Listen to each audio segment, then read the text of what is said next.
छात्रों नमस्कार। आज हम देखने वाले हैं उपहार पाठ तीसरा, सुनो और दोहराओ। प्रस्तुत कहानी में बताया गया है कि लक्ष्य प्राप्ति के लिए रुचि और लगन आवश्यक है। यहाँ पर कुछ चित्र दिए गए हैं।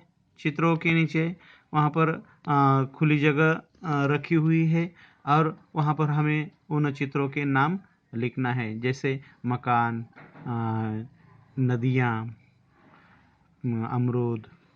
इस तरह हम पाठ देखने वाले हैं। छात्रों, एक गांव में ऋतिक नाम का लड़का रहता था। वह बहुत गरीब था। गांव के पास पुस्तक मेला लगा था। उसने माँ से कहा, मैं भी मेला देखने जाऊंगा। उसकी माँ बोली, देखो घर में कोई बड़ा नहीं है, तुम अकेले कैसे जाओगे इतनी दूर। बेटा, मेला देखने की जिद छोड़ दो, चलो दूध पी लो।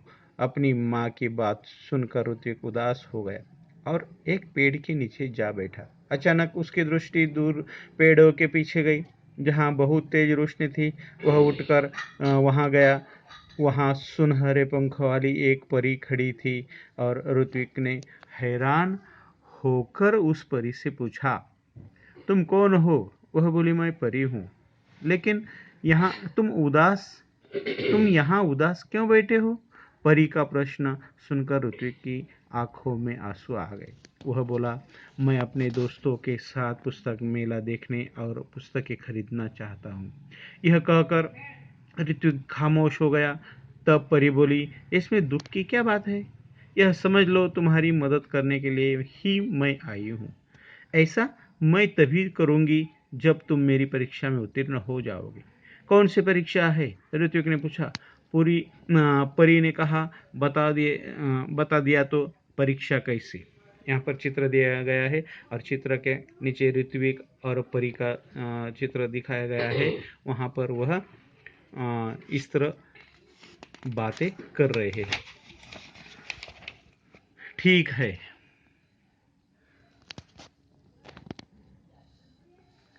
ऐसा कहकर ऋत्विक वहां से चला गया। अभी वह कुछ दूर ही गया था कि उसे रास्ते में गिरी हुई एक पोटली मिली। ऋत्विक को यह विश्वास हो गया कि लाल रंग की इस मखमली पोटली में कोई कीमती चीज है। उसने उसे खोलना चाहा, फिर सोचने लगा, जब यह मेरी नहीं है तो इसे खोलने का मेरा हक नहीं है। ऋत्विक ने पोटली नहीं खोली। तभी किसी की आवाज़ उसके कानों में पड़ी, बेटा, मेरी पोटली गिर गई है रास्ते में, क्या तुमने देखी है? ऋत्विक ने पूछा, किस रंग की थी? लाल रंग की, राहगीर ने बताया। और कोई पहचान बताओ, ऋत्विक ने राहगीर से कहा। उस पर एक परी का सुनहरे रंग के में चित्र बना है, राहगीर का जवाब था। ऋत्विक ने अपनी थैली से जब वह पोटली निकाली तो उस पर छपा परी का चित्र चमकने लगा। ऋत्विक ने वह पोटली राहगीर को दे दी। सुबह उठकर वह वहीं पहुंचा जहां उसे परी मिली थी। देखा तो वहां कोई नहीं था। वह बैठ गया। उसकी आंखों के सामने वही लाल रंग की पोटली दिखाई देने लगी।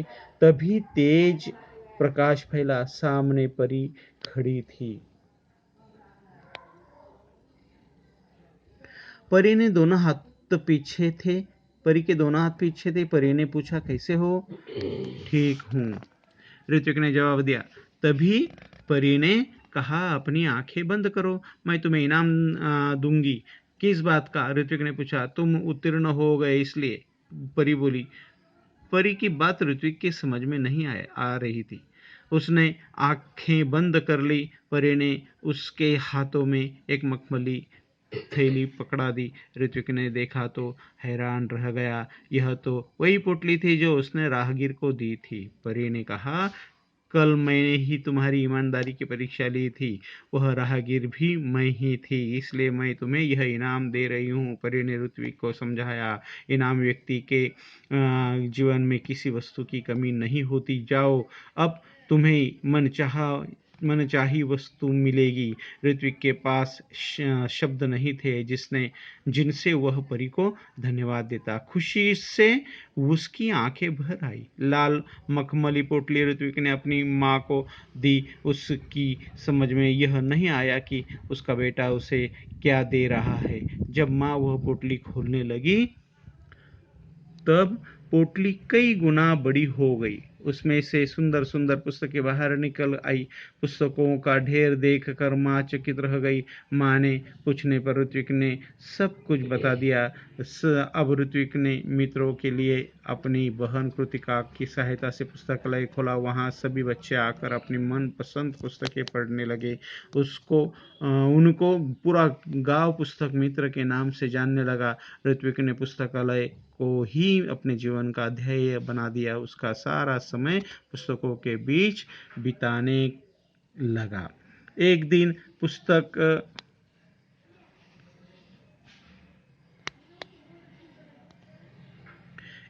पुस्तक पढ़ते पढ़ते ऋत्विक की आंख लग गई। देखता क्या है कि पुस्तक उससे बातें करने लगी। उससे एक पुस्तक ने पूछा, ऋत्विक, अगर तुम अपने जीवन में बड़े आदमी बनोगे तो क्या तुम हमारा साथ छोड़ दोगे, हमें भूल जाओगे? ऋत्विक ने कहा, नहीं नहीं, अब तो तुम ही मेरे साथी हो, मित्र हो। तभी किसी ने दरवाजे की घंटी बजाई और उसकी नींद टूटी। जागने पर देर तक सोचता रहा कि आगे चलकर वह बड़ा सा पुस्तक भंडार खोलेगा। आज के लिए बस इतना ही। धन्यवाद।